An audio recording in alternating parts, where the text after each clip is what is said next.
Today's question's from Chloe, and Chloe asks, how do I overcome the kind of nerves that take all my words away so I'm left literally speechless?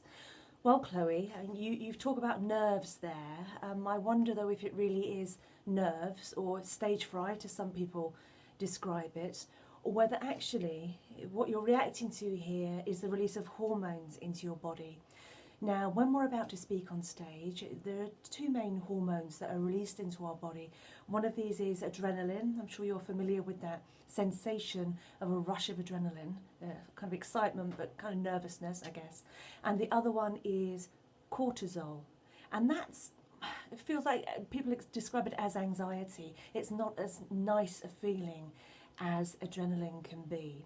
So you feel these things, and when you feel these hormones rushing into your bloodstream, it can make you feel nervous, as you say, shaky, maybe sweaty palms, maybe it's kind of difficult breathing as you usually would, all sorts of symptoms, and people experience these symptoms in different ways. In order to kind of control them, to take control back of the situation so you don't have that unpleasant feeling of nervousness, it's helpful to think about how this all began, and it goes way, way back to our ancient past. Now, some neurologists and neuroscientists and psychologists believe that this has a lot to do with how we used to behave in our hunter-gatherer days.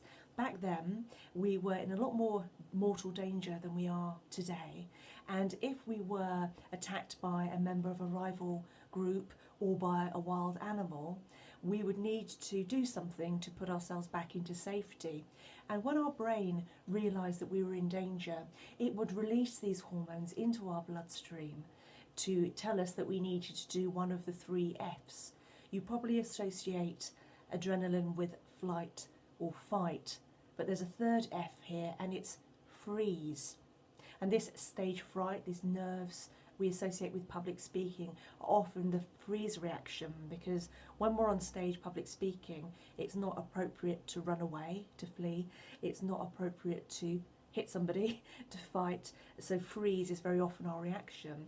Now, what's going on here made perfect sense, generations back in our ancient past, because if we're confronted by danger, then we should ideally run away from it, or we should fight the predator if we can, or freeze until the danger goes away. So that was in the past. Why does this happen now? Well, there's some school of thought that it used to be very dangerous for us to isolate ourselves from our social group, because if we didn't stay within our social group in our hunter-gatherer days, we were at risk of being attacked by an enemy or an animal, not being sheltered, so dying of exposure, and also not being fed, and so starving to death. So it's safer for us to be within a social group.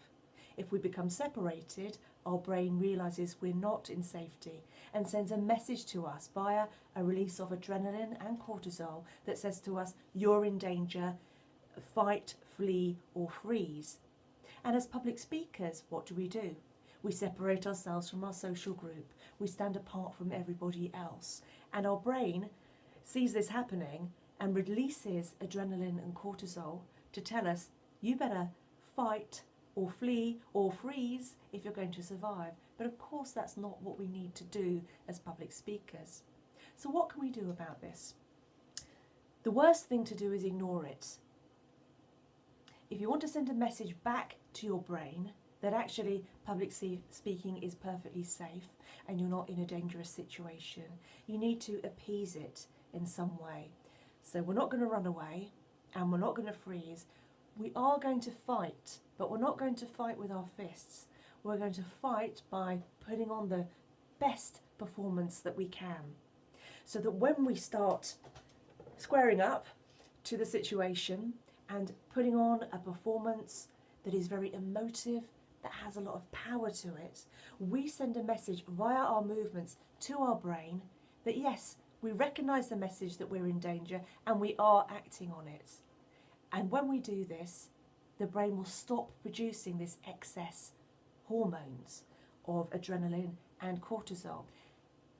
If you don't believe me, have you ever noticed that you feel this way often, and then when you get on stage you start to feel a bit better? Your brain is realising, oh, you have reacted to this burst of hormones, so it doesn't need to increase it. If you ignore the burst of hormones, your brain will think you're not listening to the warning message and will just release more of them. So you'll feel worse and worse. So appease it by taking action, and the action you should take is to up your game and put on a great performance.